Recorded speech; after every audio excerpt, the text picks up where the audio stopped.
presented by J3 Music World.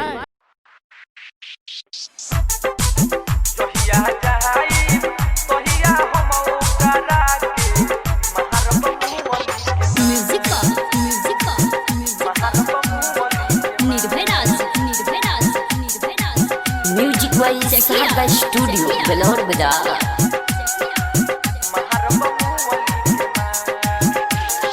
मेहरी के हमारा सूझे मजा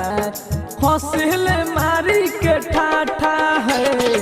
ऐसी सिचुएशन में लागता ओकरा उखड़ल बादहिया में बाथा हाँ उखड़ल बादहिया में बाथा हाँ मेहरी के हमारा सूझे मजा हौसले मारी के ठाठा है ऐसी सिचुएशन में लागता ओकरा उखड़ल बादहिया में बाथा जहिया जाइब तहिया हम ओकरा के मारब मुअली के माँ जहिया जाइब तहिया हम ओकरा के मारब मुअली के माँ।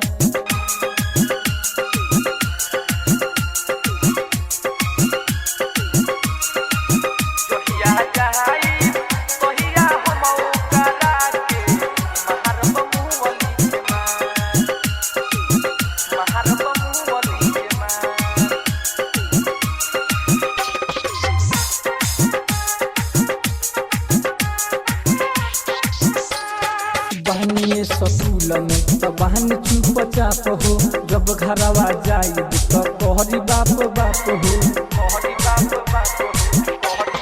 बहनिए ससुल में तो बहन चुप चाप हो जब घरवा जाई तो कहरी बाप बाप हो मारे तो धोली बोखार है मारे तो धोली बोखार जे दिन जाई वह दिन हम ओकरा के मारे बमुअली के माँ जह दिन जाई वह दिन हम ओकरा के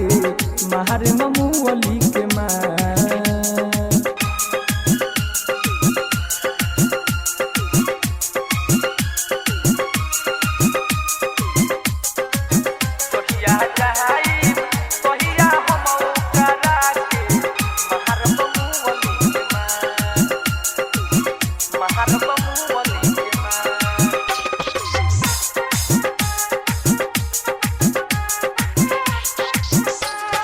महावीर सुजीत जी सुन सुनी बात के घूमौगी मानी हो हाथ मुँह के लात से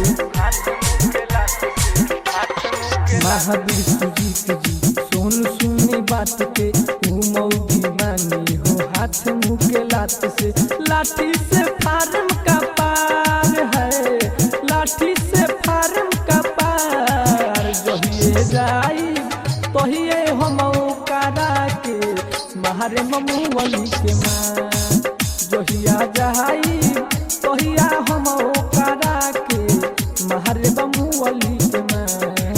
म्यूजिक वाइज साहब स्टूडियो बेलोर बाजार।